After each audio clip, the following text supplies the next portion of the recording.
아멘. 아멘. 귀한 은혜가 모자람 없이 우리 모두에게 가득하기를 주의 이름으로 축원합니다. 요즘 우리나라 스포츠계에 옛날 같지는 않은 것 같아요. 한 10년 전, 한 20, 30년 전에는 어디 나가면, 특별히 올림픽에 나가면 금메달 따는 사람들만 알아줬잖아요.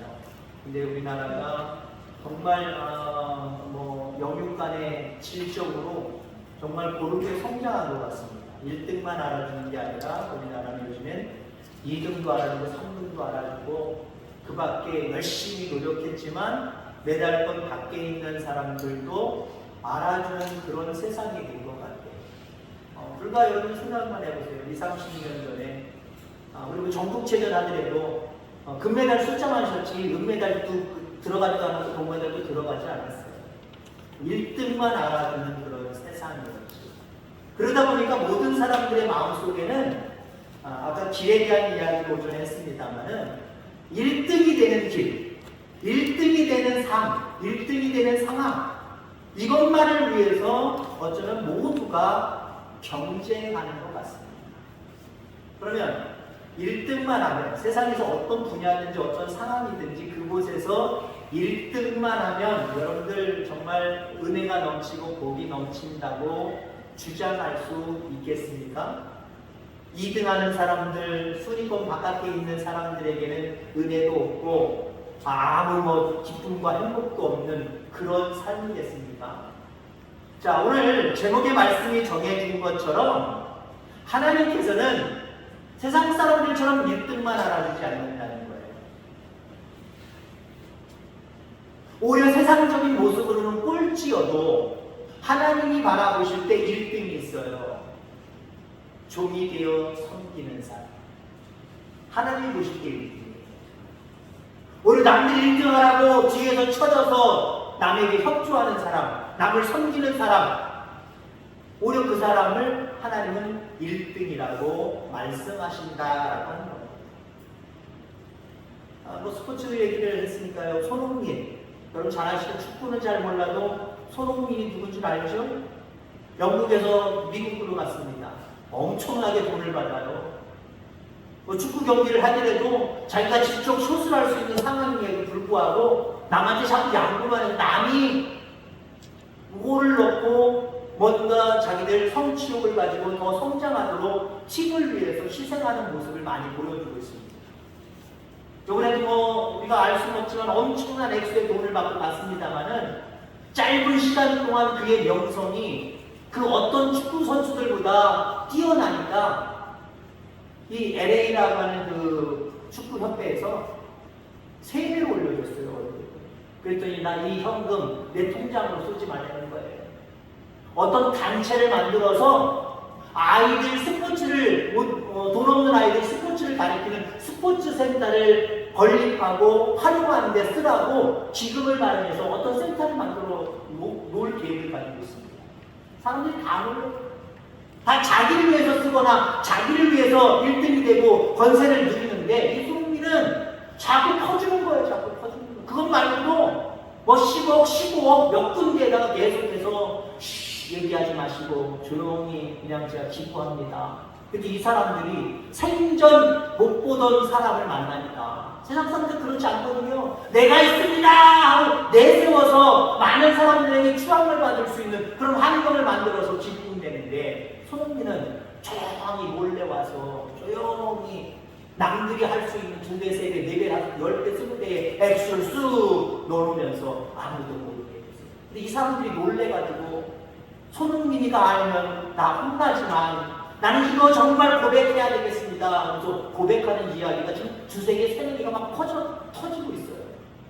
하다못해 그 어떤 영국에서도 그렇고 미국에서도 그렇고 그 센터 안에 이름 있는 선수들은 저 일하는 아줌마, 아저씨도 거들떠도 안 보거든요. 근데 손흥민은 일일이 인사하고 이름 기억해주고 이름 부르고 그 사람의 어떤 이상한 이야기가 들리면 그 집에 딸이 아프더라, 아들이 아프더라, 수술을 받아야 되는데 수천이 들어갔더라, 조용히 도와주고. 그러니까 세계에서 지금 손흥민을 그 어떤 스포츠, 전체 스포츠 선수 중에 지금 으뜸으로 알고 있고요. 그런 모습들이 그냥 표준적, 숫자상으로도 나타나는 모습들을 바라보게 됩니다.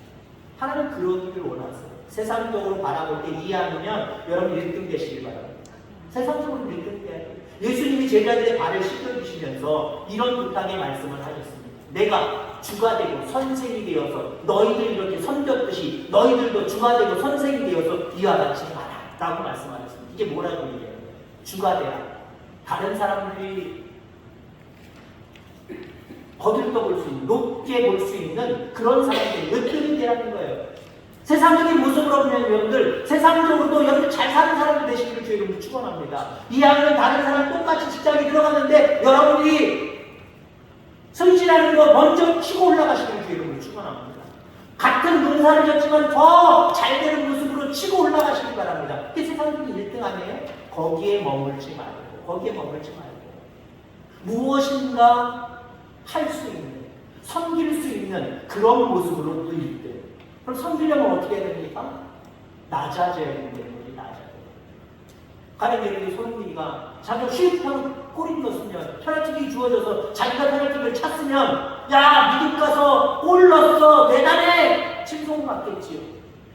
근데 난 온 지 얼마 안 됐다, 네가 차. 다른 사람을 내세워 너 차지하고 그 사람이 차서 넣고 그 사람은 뭔가 한 단계 업그레이드 되고, 팀은 어떻게 돼요? 팀은 전체적으로 야, 저렇게 희생하는 저 인류 선수를 바라볼 때 우리도 이 클럽을 팀을 위해서, 우리 팀을 위해서 나도 목숨 걸어야지, 나도 열심히 희생해야지. 전체적으로 분위기가 올라가는 거예요. 여러분 그런 모습으로 여러분들 힘쓰고 애쓰는 삶이 살아가게 되기를 주의 이름으로 축원합니다. 여러분 동물원에 있는 호랑이 그리고 야생에 있는 호랑이, 어떤 호랑이가 더 오래 사는지 아십니까? 그리고 얼마만큼의 평균 연령을 가지고 있는지 아십니까? 야생에서 살아가는 호랑이는요, 그 밀림의 왕자라고 하는 그 타이틀을 지키기 위해서 늘 긴장하면서 살다가 8년밖에 못 삽니다. 8년. 근데 동물원에 있는 호랑이는, 경쟁할 필요가 없잖아요.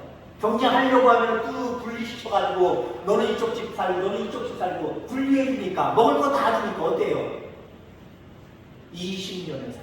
20년. 야생의 호랑이는 8년, 동물원에 보호받고 있는 호랑이들은 20년을 산대요. 여러분들 나라의 왕도 그렇고요, 세상적으로 1등이 되어서 살아가는 많은 사람들은 물론 반드시 더 오래 살아야 행복한 것은 아니겠습니다만은, 옛날에 왕들도 보세요. 왕들도 단명합니다. 결국은 일찍 죽어요.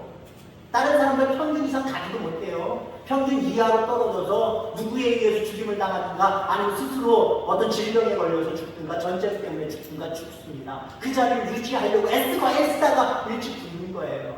근데 마음이 아닌 사람들은요, 세상 2등가 3등가 저 꼴등들은요 경쟁할 필요가 없잖아요. 그러다 보니까 사는 것도 오래 살 수 있을 뿐만 아니라 또한 그 삶이 때로는 유익할 수도 있다라는 거예요. 여러분 개미가 위가 2개 있다는 거 아십니까? 개미는 위가 2개 있답니다.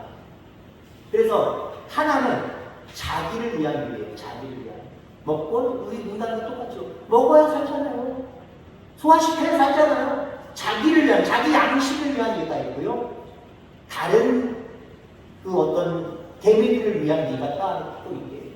그래서 상대방이 지치고 힘들고 있을 때 그 위에서 먹을 것을 꺼내서 그 다른 굶주리고 있는 개미들에게 나누어야 됩니다.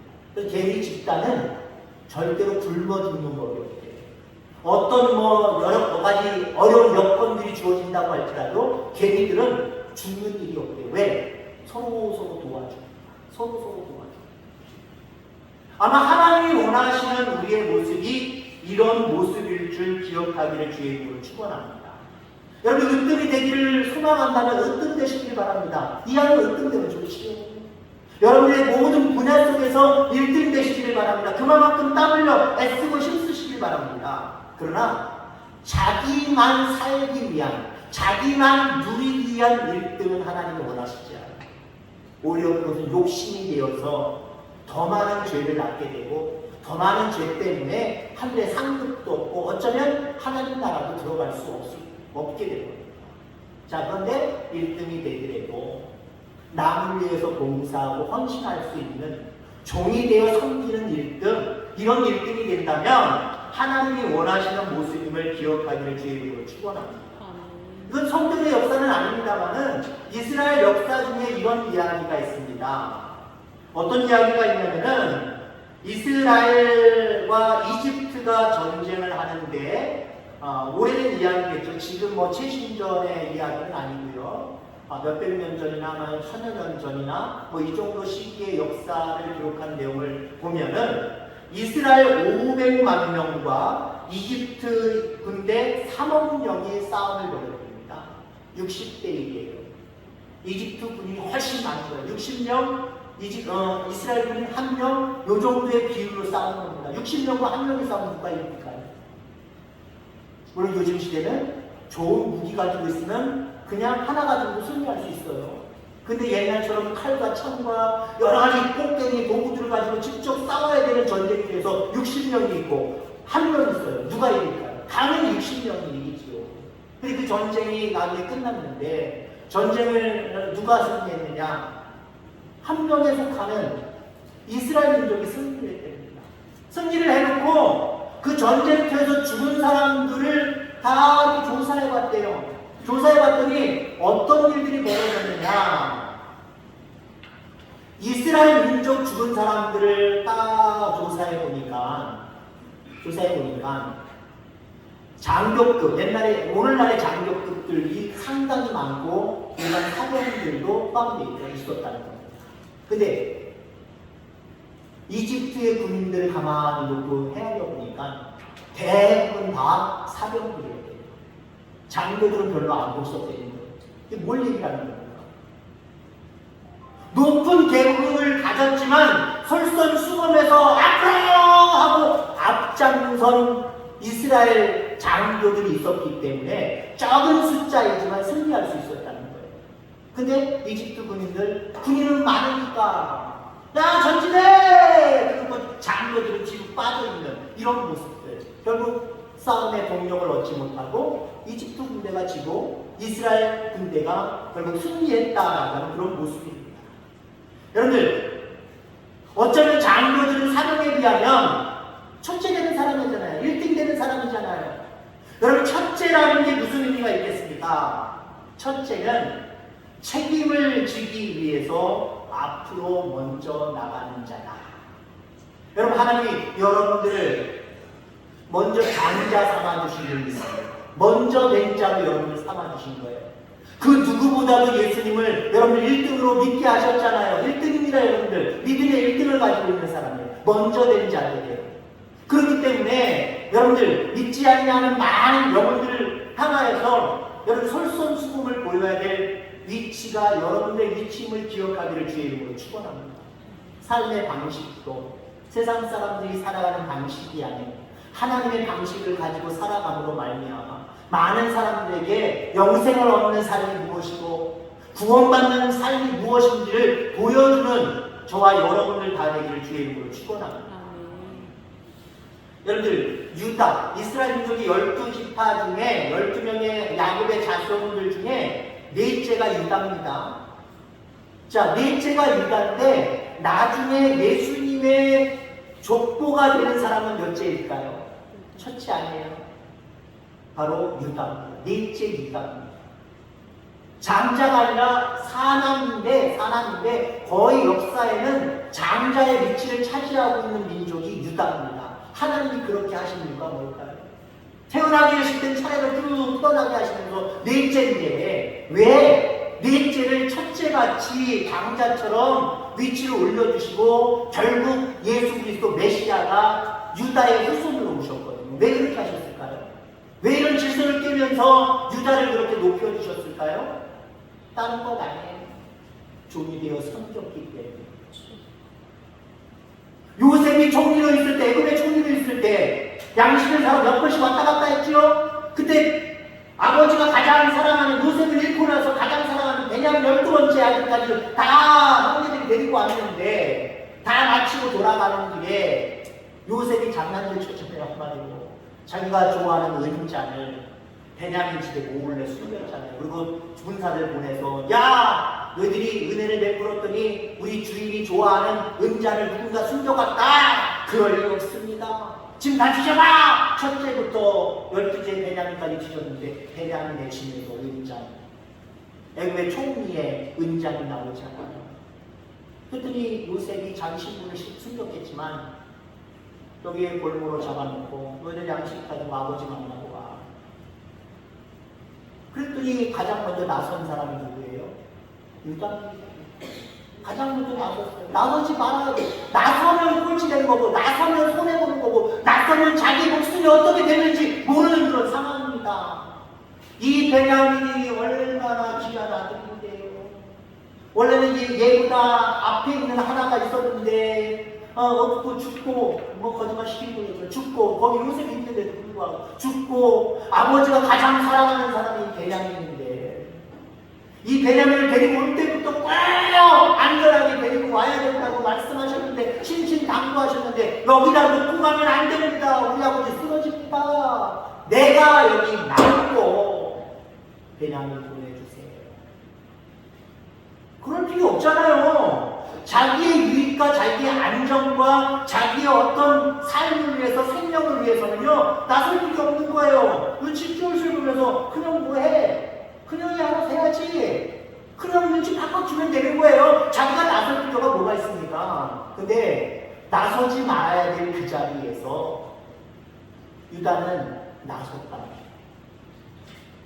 자기가 희생해서 나섰단 말이에요. 그랬더니 하나님이 너는 내게 1등이야. 네가 장자돼. 장자의 복을 주시는 거예요. 그 후손을 통해서 메시아를 출현시키시는 놀라운 은혜를 그 가문을 통해서 허락해 주시는 거예요. 여러분 그렇습니다. 이 땅에서 하나님 없는 1등 그 별 의미 없어요. 그러나 하나님과 더불어 살아가는 모습 그 속에 1등도 있을 수 있고 2등도 있을 수도 있고 꼴등도 있을 수 있습니다. 그러나 하나님의 은혜 가운데 살아가면 종이 되어 섬기는 삶을 살아가면 하나님이 그의 인생을 책임져 주시는 줄 분명히 있습니다. 그의 인생을 높여주시는 줄 분명히 있습니다. 그래서 여러분들 세상 사람들처럼 욕심 품으면서 1등 되려고 하지 마시기 바랍니다. 오늘 하나님 부분 말씀에 예수님이 말하고 때 얼마나 한심한 사람이 있습니까? 거기 말씀을 보면 35절 세베대의 아들 야고보와 요한이 주께 나아가서 우리를 영의정 자의정 시켜주옵소서. 하나님의 자권에 우편에 세워주시옵소서. 다른 제자들보다 자기 자신, 자기 형제들이 1등 되겠다는 거예요. 세상적인 욕심이죠. 세상적인 욕심으로 자기들이 남들보다 권세 있는 1등이 되겠다는 겁니다. 그랬더니 다른 제자들이 나중 본문에 보니까 41절 10제자가 듣고 야고보와 요한에 대하여 화를 내거늘 네가 우리의 1등이 된다고? 네가 1등이 된다고? 알아! 우리도 1등 욕심이 있어. 나도 1등 될 거야. 왜 그네가 1등 돼야 돼? 니네 형제가 왜 1등이 돼야 돼? 우리 모두도 나도 자격이 충분히 있어. 내가 예수님 우편에 있을 거야. 내가 예수님 좌편에 설 거야. 그러면 싸우고 있었다는 거예요. 그때 예수님이 정리하신 겁니다. 제 이야기를 이야기하면 그 누구도 나는 다 1등 시켜줄 마음 없다. 1등이 중요한 게 아니란다. 뭐가 중요하다고 말씀하십니까? 39절 너희는 내가 마시는 잔을 마시며 내가 받는 세례를 받으려니와 라고 말하고 있습니다. 잔을 강조하고 계시고 세례를 강조하고 계십니다. 세상에 1등 되는 게 중요한 것이 아니라 너희들 뜻대로 너희들 원대로 되어지는 게 이게 중요한 것이 아니라 내가 받는 섬김의 도, 내가 받는 어떤 희생, 고난, 예수 그리스도를 알려면 당하는 모든 고난 너희도 감당하고 받을 준비가 되어 있는 게 중요해. 그리고 무엇보다도 성령을 받아. 그 세례는 성령 세례를 의미하는 거예요. 성령을 받아. 성령 세례 안 받으니까 세상 안 믿는 사람들처럼 저런 세상 사람들처럼 세상에 1등 되려고 내 앞에서도 그렇게 서로 싸우고 있지. 그게 중요한 게 아니야.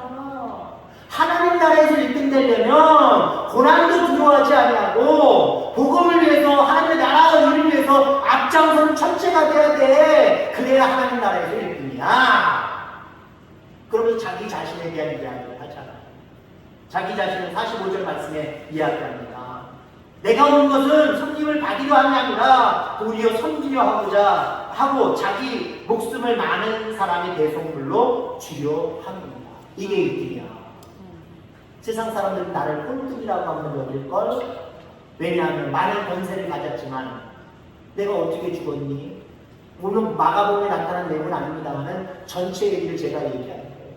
예수님은 어떻게 돌아가셨어요?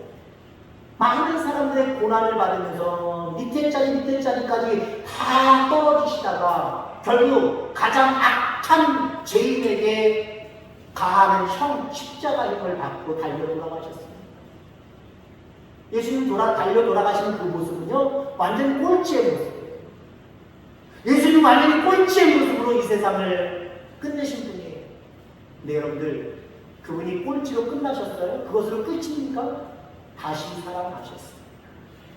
하늘 보좌에 오르셨고 지금도 만왕의 왕으로 누구도 거들떠볼 수 없는 그 하늘 보좌에 앉아 계십니다.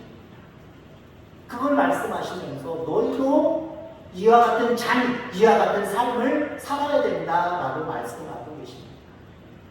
그저 우리 눈에 보기 좋은 것들만 추구하며 살아가는 저와 여러분이 되지 마시길 바랍니다. 그건 1등도 아니에요. 그건 행복도 아니고 그건 형통도 아니에요. 그건 복도 아니에요.